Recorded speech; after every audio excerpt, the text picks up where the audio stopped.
कुतोऽपि वा यस्मरेत् पुण्डरीकाक्षं सकायाभ्यन्तरशुचिः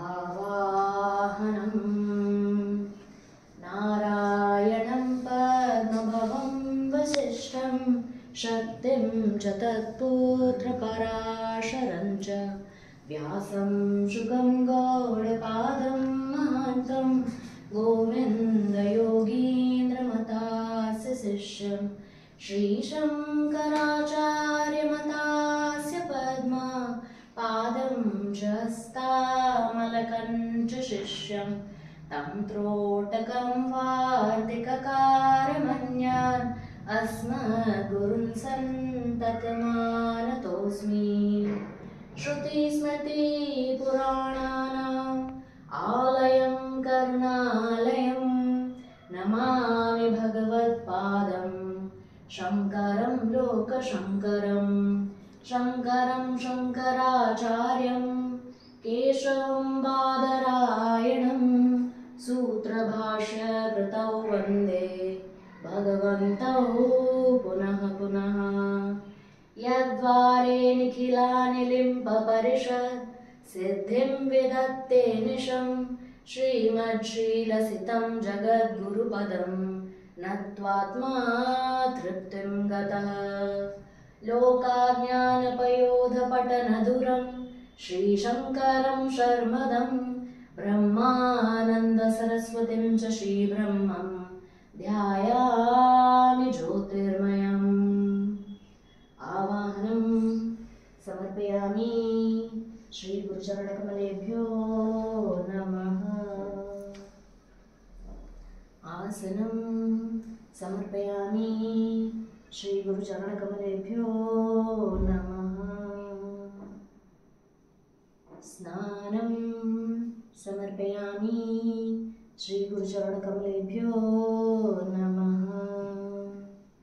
वस्त्रं समर्पयामि श्री गुरुचरणकमलेभ्यो नमः। चन्दनं समर्पयामि श्री गुरुचरणकमलेभ्यो नमः। पुष्पं समर्पयामि श्री गुरुचरणकमलेभ्यो नमः।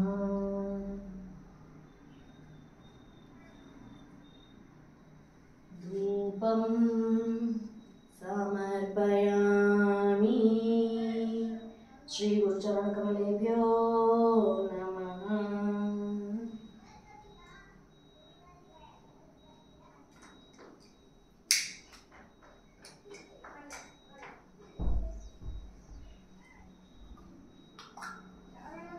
दीपं समर्पयामि श्री गुरुचरणकमलेभ्यो नमः। आचमनीयं समर्पयामि श्री गुरुचरणकमलेभ्यो नमः। नैवेद्यं समर्पयामि श्री गुरुचरणकमलेभ्यो नमः। आचमनीयं समर्पयामि श्री गुरुचरणकमलेभ्यो नमः। ताम्बूलं समर्पयामि श्री गुरुचरणकमलेभ्यो नमः। श्रीफलं समर्पयामि श्री गुरुचरणकमलेभ्यो नमः।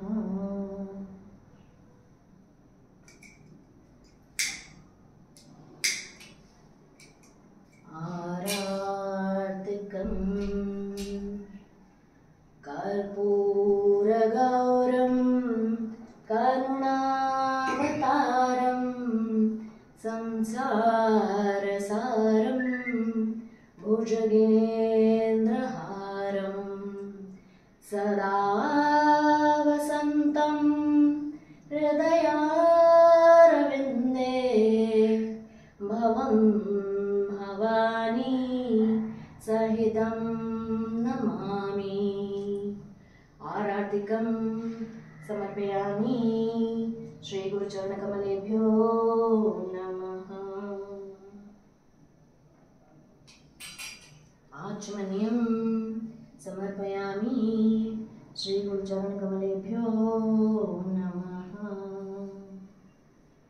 पुष्पाञ्जलिम्।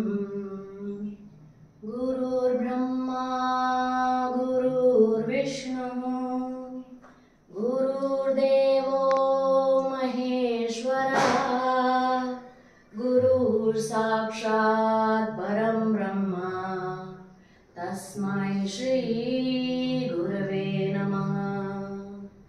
अखण्डमण्डलाकारं व्याप्तं येन चराचरं तत्पदं दर्शितं येन तस्मै श्री गुरवे नमः।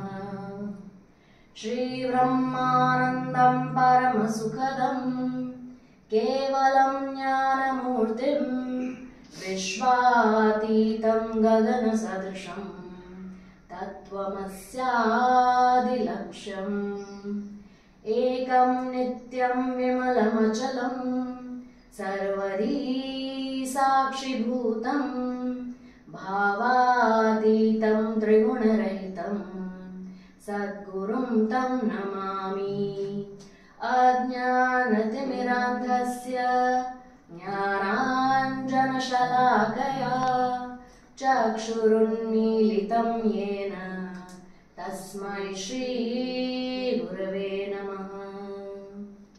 पुष्पाञ्जलिं समर्पयामि। श्रीगुरुचरणकमलेभ्यो नमः।